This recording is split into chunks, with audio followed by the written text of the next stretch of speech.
నమస్తే, welcome to Disha TV. ప్రస్తుతం మనతో పాటు నల్గొండ బీఆర్ఎస్ అభ్యర్థి కంచర్ల కృష్ణారెడ్డి ప్రస్తుతం మనతో ఉన్నారు. కేసీఆర్ గారు ఎలాంటి దిశానిర్దేశం చేశారు, బీఫామ్ ఇచ్చిన సందర్భాన్ని ఎట్లా ఫీల్ అవుతున్నారు? చాలా సంతోషంగా ఫీల్ అవుతున్నాను.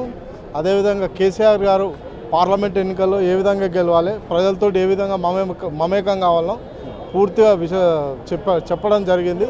పార్లమెంట్ ఎన్నికల్లో గెలిచి రావడానికి ఏ విధంగా పోరాడాలో అన్నీ చెప్పడం జరిగింది. దాని ప్రకారమే మేము పోరాటం చేస్తాం. సో మీ పార్లమెంట్ పరిధిలో ఒక్కటే సీటు గెలిచింది, సో మిగతా అన్ని కాంగ్రెస్ కైవసం చేసుకుంది.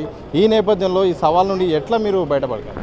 అయినా మేమే గెలుస్తాం. కేసీఆర్ మేము బలగం ప్రజలు పూర్తి వ్యతిరేకతతో ఉండరు కనుక మేము తప్పకుండా గెలుస్తామని నేను నమ్ముతాను. సో గుత్తా సుఖేందర్ రెడ్డి గారు కలిశారు, వాళ్ళ కొడుకు కూడా టికెట్ కోసం చివరి నిమిషం వారు ప్రయత్నం చేశారు. మరి ఆయన మద్దతు వస్తుంది అనుకుంటున్నారా? తప్పకుండా మద్దతు ఇస్తాడు.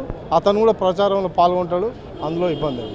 సో వర్గపూర్ నడుస్తుంది, బీఆర్ఎస్లో నల్గొండలో నడుస్తుందని చర్చ నడుస్తుంది.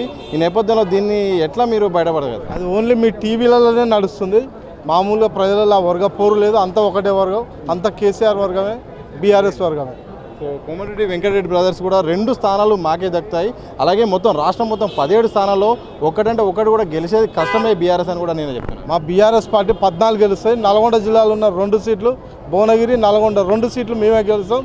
దీనికి ఛాలెంజ్ చేస్తున్నాను. Okay, thank you. మొత్తంగా ఇది కంచర్ల కృష్ణారెడ్డి గారు ప్రధానంగా చెప్తుంది. సో 14 స్థానాలు బీఆర్ఎస్ గెలుతుంది. అలాగే నల్గొండలోని 2 స్థానాలు కూడా మేమే గెలుస్తున్నాం. కోమటిరెడ్డి బ్రదర్స్కు నేను ఛాలెంజ్ విస్తున్నాను కూడా కంచర్ల కృష్ణారెడ్డి నల్గొండ బీఆర్ఎస్ ఎంపీ అభ్యర్థి కూడా స్పష్టం చేసిన సందర్భం చూడొచ్చు. కెమెరా పర్సన్ మసూంతో సత్య దిశా టీవీ, హైదరాబాద్.